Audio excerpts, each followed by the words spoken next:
नमस्कार दोस्तों, स्वागत है आप सभी का आपकी अपनी प्रिय चैनल महायोग टीवी में। भक्तों, 2025 महाशिवरात्रि बेहद ही खास और पवित्र होने वाली है। इस बार आज की वीडियो बेहद ही खास है, बेहद ही ज्ञानवर्धक है। उन माताएं बहनों के लिए जो अपने जीवन में भगवान शिव की कृपा प्राप्त करना चाहते हैं। भक्तों, अगर जिस महिला की शादी हो गई है तो उसे महिला को इस शिवरात्रि व्रत पर इन चीजों का ध्यान जरूर ही रखना है। ऐसे में अगर आपका पति भी इन 3 चीजों को पहनने के लिए बोले तो आप तुरंत मना कर दें। एक शादीशुदा महिला को भूलकर भी इन 3 चीजों को कभी नहीं पहनना चाहिए, नहीं तो आप अपने पति की मृत्यु का कारण बन सकती हैं। आज हम महिलाओं से संबंधित खुल्लम खुल्ला साफ साफ 8 से 10 बिंदु बताने वाले हैं, क्योंकि शादी हो जाने के बाद पति पत्नी 7 जन्मों के लिए एक दूसरे के हो जाते हैं। पति पत्नी शादी हो जाने के बाद अपनी जवानी को ठंडा करने के लिए संभोग करते हैं, परंतु कई महिलाएं नए रिश्ता, नई नई जवानी में पति के द्वारा कई ऐसी चीज लाई जाती है पत्नी के लिए, जो कि पत्नी गलती से उन चीजों को पहन लेती है। उसे समय पत्नी को पता नहीं होता है कि इन 3 चीजों के पहनने से पति की मृत्यु शीघ्र ही हो जाती है। आज यह वीडियो पति पत्नी को बड़े ही ध्यानपूर्वक देखना चाहिए। आपको बता दें कि आज के इस आधुनिक दौर में शादीशुदा महिला कई ऐसी चीजों को पहन लेती है जिसके बारे में उन्हें पता तक नहीं होता है। यहां तक कि शास्त्रों में भी यह नहीं लिखा होता कि कुछ भी पहले ऐसे में उनके परिवार, रिश्ते और पति की जान भी चली जाती है। तो ऐसे में जानते हैं कि आखिर में 3 चीज कौन सी है जो महिलाओं को कभी नहीं पहननी चाहिए। ईश्वर कहते हैं कि जो भी व्यक्ति अच्छे तरीके से पूजा पाठ करता है उसे मैं स्वीकार करता हूं, उसकी हर मनोकामना को मैं पूरा करता हूं। वीडियो में आगे बढ़ने से पहले अभी ही वीडियो को लाइक कर और नीचे कमेंट बॉक्स में लिख दो सच्चे दिल से जय जय बजरंग बली। भाग में विवाह के बाद हर स्त्री के लिए 16 श्रृंगार बहुत मायने रखता है। मांग में सिंदूर, माथे पर बिंदिया, हाथों में चूड़ियां, पांव में पायल और बिछिया। यह धारण कर जब एक लड़की अपने घर को छोड़ किसी दूसरे घर में प्रवेश करती है तो उसके जीवन के मायने ही बदल जाते हैं। श्रृंगार एक स्त्री की सुंदरता में 4 चांद लगता ही है। साथ ही यह स्त्री के जीवन में परिवर्तन और समाज में उसकी पहचान को एक नए रूप में प्रस्तुत करता है।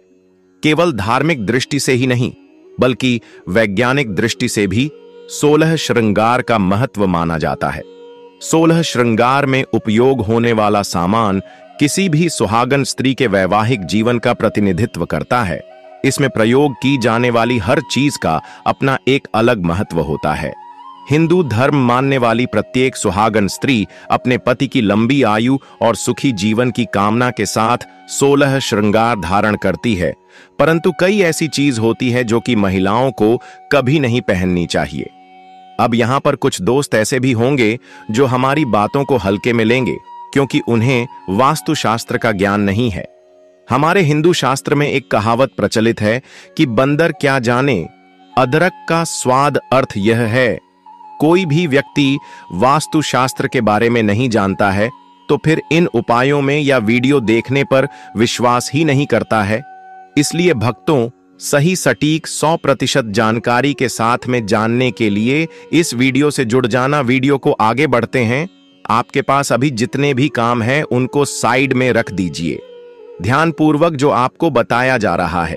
भक्तों, आप सबको यह तो पता ही होगा कि जो शिवरात्रि का व्रत है वह महिलाएं किस लिए रखती हैं और क्यों रखती हैं। अगर ना पता हो तो चलिए मैं आपको वह भी बता देता हूं। जो शिवरात्रि का व्रत होता है वह महिलाएं, अपने जो शादीशुदा महिलाएं होती हैं, वह अपने पति की दीर्घायु के लिए रखती है, जबकि कुंवारी महिला, कुंवारी लड़कियां अभी शिवरात्रि का व्रत रख सकती हैं। अगर किसी को मनचाहा भर प्राप्त करना है तो वह भी अपने मनचाहा बार की प्राप्ति के लिए भी इस व्रत को कर सकती है। अगर कोई सच्ची मंच श्रद्धा से इस व्रत को रखता है तो उसकी मनोकामना शीघ्र ही पूर्ण हो जाती है। कहा जाता है कि माता पार्वती ने भी भगवान भोलेनाथ को प्राप्त करने के लिए इस व्रत की तपस्या की थी। तभी से इस व्रत को हमारे जो धरती पर मनाया जा रहा है। तो आप सबको यह भी पता होगा कि इस वर्ष शिवरात्रि 2025 में 26 फरवरी को मनाया जाएगा।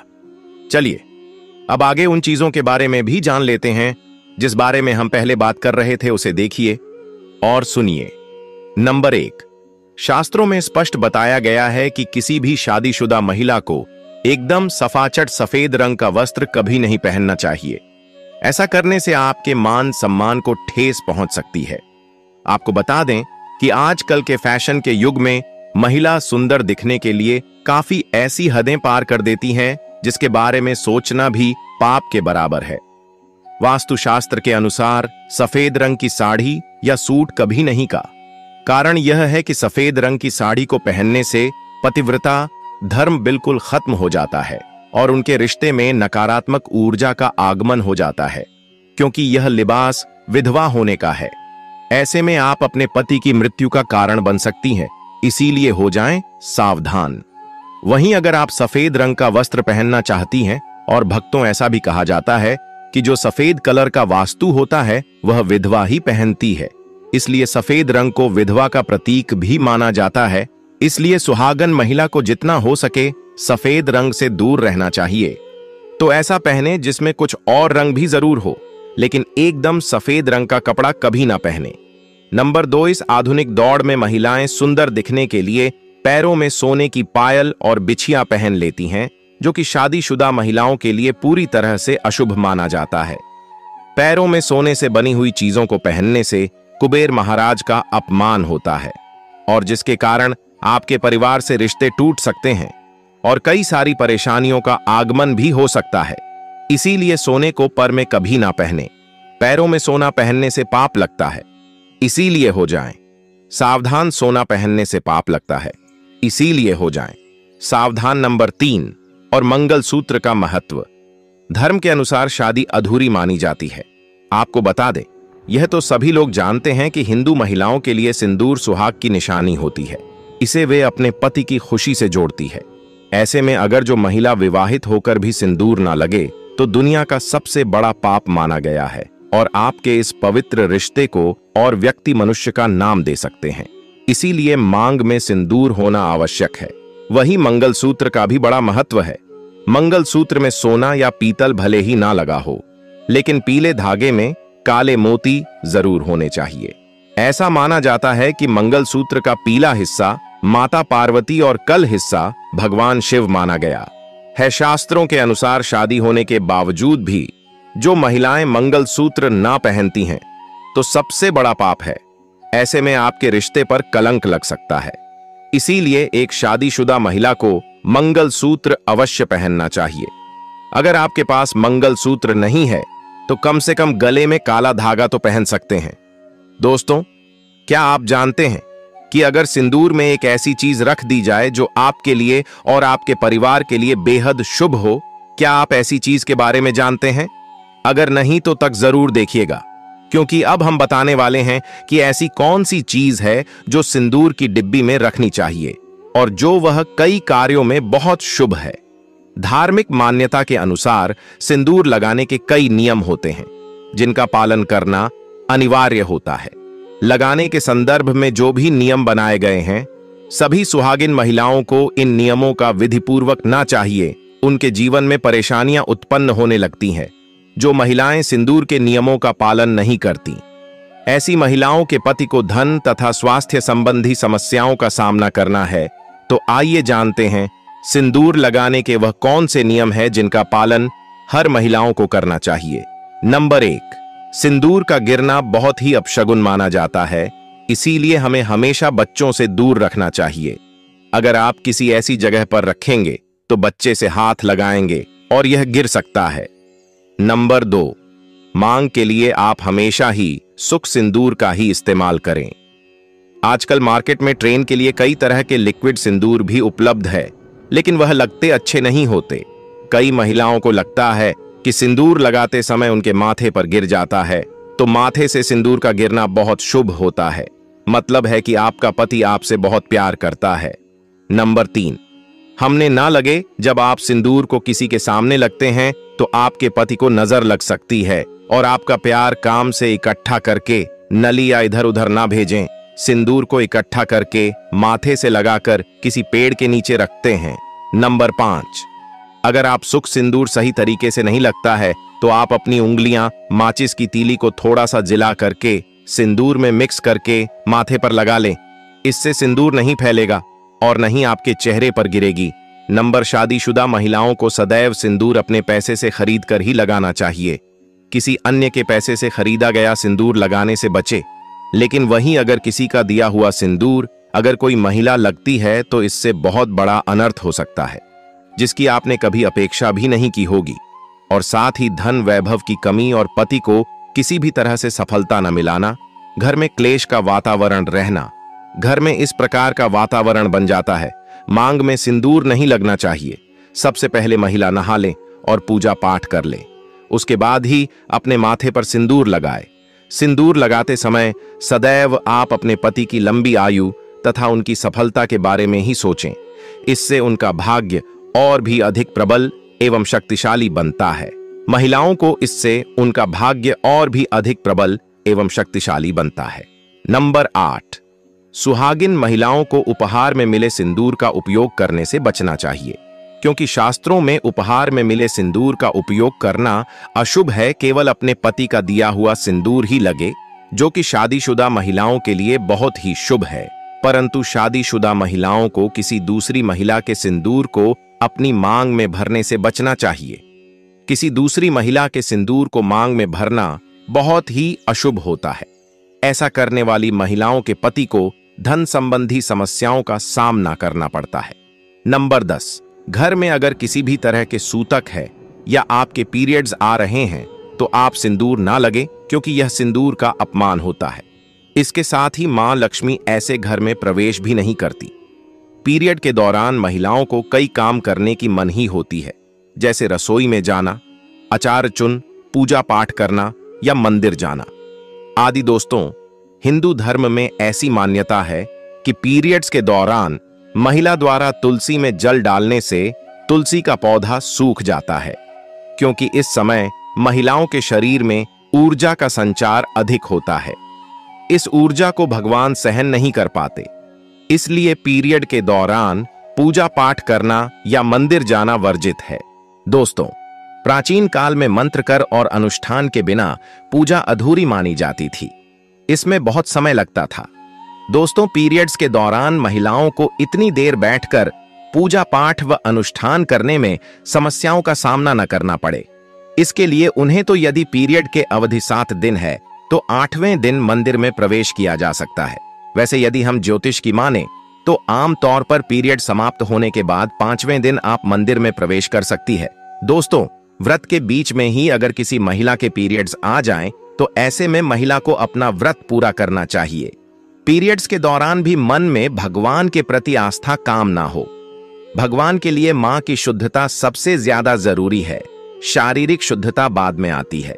दोस्तों, व्रत के दौरान अगर किसी विशेष पूजा का संकल्प लिया गया है तो पीरियड के दौरान आप दूर बैठकर उसे धार्मिक काम को किसी अन्य व्यक्ति के जरिए करवा सकती हैं।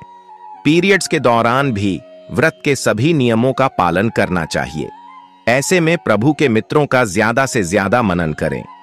किसी विशेष पाठ का जाप करना चाहती हैं तो फोन के जरिए पाठ पढ़ सकती है। पीरियड्स के दौरान स्वच्छता का ख्याल रखना बेहद जरूरी है। स्नान के बाद साफ वस्त्र पहनकर ही मंत्र और पाठ करें। धार्मिक मान्यताओं के अनुसार पीरियड्स वाले दिनों में महिलाओं को सिंदूर लगाना चाहिए या नहीं। सिंदूर, जिसे कुमकुम के नाम से भी जाना जाता है, इस मुख्य रूप से विवाह का प्रतीक माना जाता है। ऐसा माना जाता है कि हिंदू शादी की रस्म तभी पूरी होती है जब वह मंडप में वधू की मांग में सिंदूर लगता है। सिंदूर को विवाह का प्रतीक माना जाता है। विवाहित महिलाएं अपने माथे के बीच से सर के मध्य तक बालों के बीच में सिंदूर लगाती है। दरअसल यह प्रथा सदियों से चली आ रही है और मांग में सिंदूर लगाना सुहागिनों के मुख्य श्रृंगार में से एक माना जाता है। अधिकांश हिंदू विवाह समारोह में सिंदूर लगाने की रस्म सबसे महत्वपूर्ण रीति रिवाज में से एक होती है और शादी के बाद भी सिंदूर लगाने के नियम होते हैं, जिसे हर एक सुहागिन स्त्री ध्यान में रखती है। क्योंकि सिंदूर को सुहाग का प्रतीक माना जाता है, इसलिए महिलाएं पति की लंबी उम्र की कामना के साथ मांग में सिंदूर लगाती है। भक्तों, शास्त्रों में तो सिंदूर लगाना बेहद ही शुभ माना गया है, लेकिन पीरियड्स के दौरान जो विवाहित महिलाएं होती हैं उन्हें अशुद्ध माना जाता है, इसलिए उनको पीरियड्स में सिंदूर नहीं लगना चाहिए। माताएं और बहाने, मैं आपसे एक निवेदन करना चाहता हूं, आप हो सके जितना इस महाशिवरात्रि व्रत के दौरान इन कार्यों से बचना चाहिए। भूलकर भी ऐसी कोई भी कार्य न करें जिससे महादेव आपसे क्रोधित हो। महाशिवरात्रि का व्रत पूरे वर्ष भर में एक बार ही आता है। और हां भक्तों, एक बात और क्लियर कर दूं, मैं यहां पर जो भी माताएं और बहनें हैं, जैसे कि जो शादीशुदा औरतें होती हैं, उनको एक काम जरूर करना है। जब भी आप पूजा पाठ करें, कोई भी छोटा मोटा पूजा पाठ हो, और यहां पर तो हम शिवरात्रि की बात कर रहे हैं, जैसे कि शिवरात्रि का व्रत है, तो उसे दिन आपके पूरे 16 सिंगर पहनकर ही आपको पूजा करना है। खासकर एक कर तो जरूरी करना है, जैसे कि आपकी शादी का जो सिंदूर है, आपको उसे सिंदूर को जरूर ही लगाना है। यह काफी ज्यादा शुभ माना जाता है। कहा जाता है, अगर तू स्त्री अपने शादी वाले सिंदूर को पूजा पाठ के दौरान उसे करती है तो उसका पति हमेशा तरक्की करता है और कभी भी कोई अड़चन नहीं आती है, और हमेशा उसका पति एक अच्छी खुशहाल जीवन व्यक्तित्व करता है। दोस्तों, आज की शास्त्रों संबंधित वीडियो में यह जानकारी आपको कैसी लगी, हमें कमेंट बॉक्स में जरूर बताएं, और कमेंट बॉक्स में सच्चे दिल से हर हर महादेव जय मां। व्रत की सफलता के लिए लोग शिवलिंग पर बेलपत्र चढ़ाते हैं। बेलपत्र चढ़ाते समय आपको यह ध्यान रखना है कि बेलपत्र में 3 पट्टी होना चाहिए और बेलपत्र कटी फटी नहीं होनी चाहिए। अगर बेलपत्र 2 दिन पुराना है तो चल जाएगा, क्योंकि बेलपत्र को बासी नहीं मानी जाती। बेलपत्र को स्वच्छ जल से धोकर हाथ शिवलिंग पर अर्पित करने से शिवजी की पूजा संपूर्ण हो जाते हैं। पुराणों और तंत्र शास्त्रों के अनुसार यदि कोई व्यक्ति महाशिवरात्रि के दिन विधिपूर्वक पूजा करने के बाद शिवलिंग पर अर्पित बिल्व पत्र, बेलपत्र को श्रद्धापूर्वक उठाकर अपने पास रखता है या उसका उपयोग विशेष अनुष्ठानों में करता है, तो उसे विशेष लाभ प्राप्त हो सकते हैं। बिल्व पत्र को शिवलिंग से उठाने के लाभ की प्राप्ति होती है। महाशिवरात्रि के दिन शिवलिंग से बेलपत्र उठा लाने से आपको विभिन्न प्रकार के लाभ होते हैं, जैसे कि धन और समृद्धि में वृद्धि। महाशिवरात्रि पर शिवलिंग पर चढ़ाया गया बिल्व पत्र अत्यंत पवित्र और ऊर्जा से युक्त माना जाता है। इसे तिजोरी या व्यापार स्थल पर रखने से धन की वृद्धि होती है। आप क्या करें कि उसे बेलपत्र को लें और अपने पूजा स्थान पर रखते हैं। उसे अगले दिन एक लाल कलर के कपड़े में रखकर अपने तिजोरी में रख दें, जहां पर आप अपना ध्यान रखते हैं। इस उपाय को करने से आपका धन खत्म नहीं होगा और उसमें बढ़ोतरी होगी। माता लक्ष्मी आपसे प्रसन्न हो जाएंगे और आपके घर में हमेशा के लिए बात करेंगी। नौकरी और व्यापार में सफलता मिलती है। स्वास्थ्य में सुधार। शिवलिंग से उठाया गया बिल्व पत्र यदि नियमित रूप से जल में डालकर पिया जाए तो शरीर से नकारात्मक ऊर्जा दूर होती है। यह मानसिक शांति प्रदान करता है और अवसाद, डिप्रेशन कम करता है। आयुर्वेद में भी बिल्व पत्र का उपयोग अनेक औषधीय गुणों के लिए किया जाता है। शिवलिंग पर जो बेलपत्र शिवरात्रि के दिन चढ़ाया जाता है, वह अमृत के सामान्य तुल्य होता है। अगर आप उसे बेलपत्र को अपने घर ले आते हो और उसका उपयोग आप किसी भी बीमारी में कर सकते हो, किसी भी बड़ी से बड़ी बीमारी क्यों ना हो, कुछ ही दिन में हमेशा के लिए खत्म हो जाएगी। पारिवारिक सुख और शांति। इसे घर में पूजा स्थान पर रखने से घर में सुख शांति बनी रहती है। पति पत्नी के संबंधों में मधुरता आती है। संतान सुख की प्राप्ति होती है।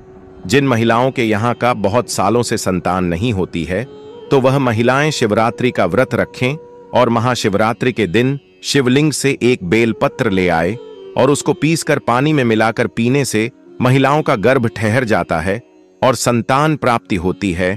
ग्रह दोष और कुंडली दोषों का निवारण।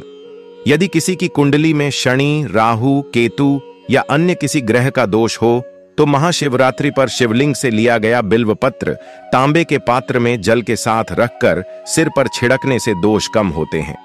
काल सर्प दोष, पितृ दोष और मांगलिक दोष में विशेष लाभ होता है। कार्य सिद्धि और सफलता।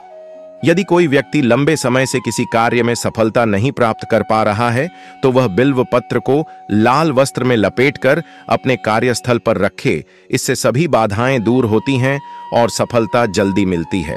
तंत्र मंत्र और नकारात्मक ऊर्जा से बचाव।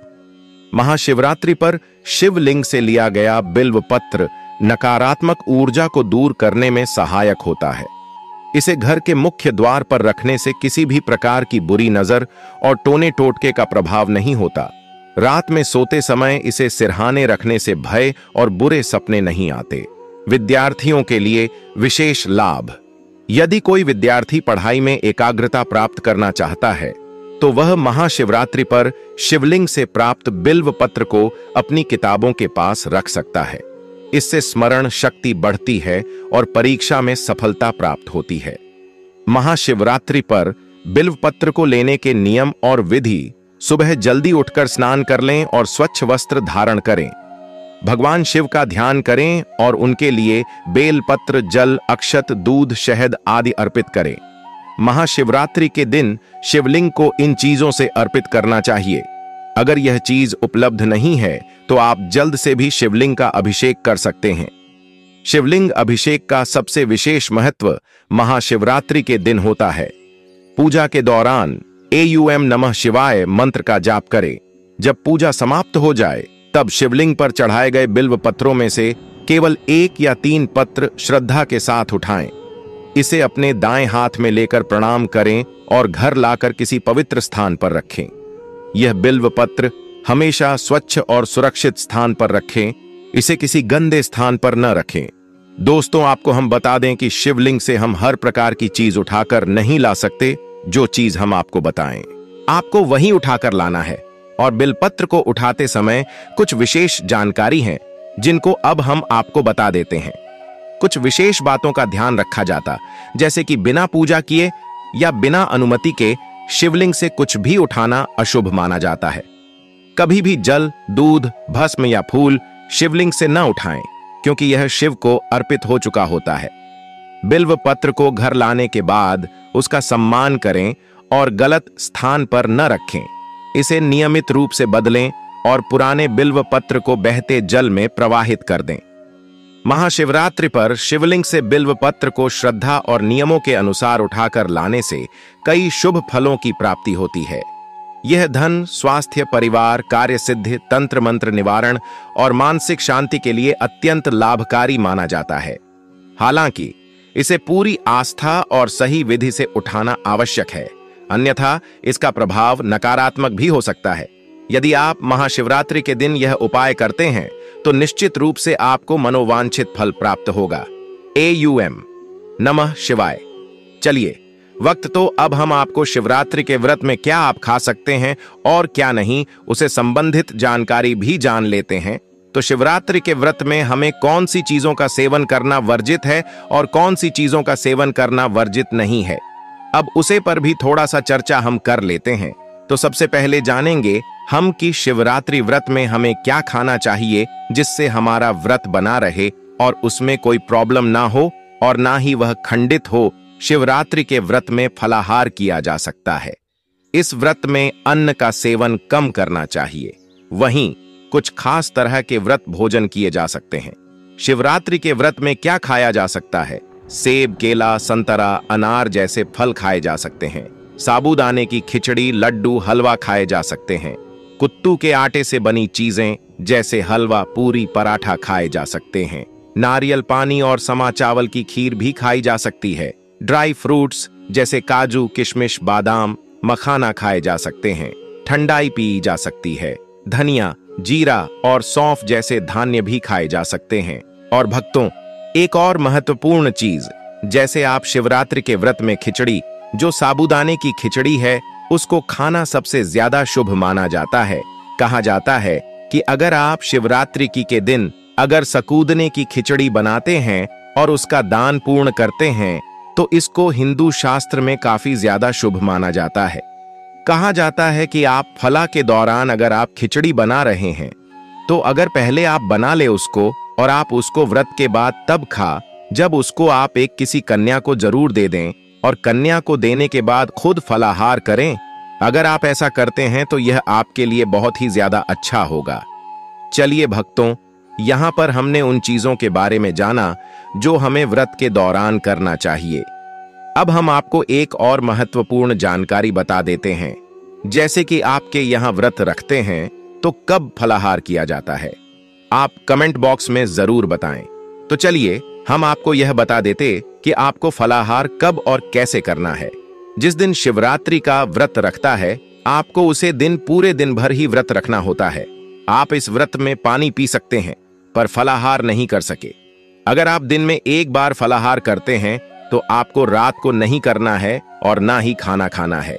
अगर आप रात के टाइम फलाहार कर सकते हैं, आप कोई भी टाइम एक टाइम फल वगैरह खा सकते हैं और हो सके तो आप खिचड़ी वगैरह भी बनाकर खा सकते हैं।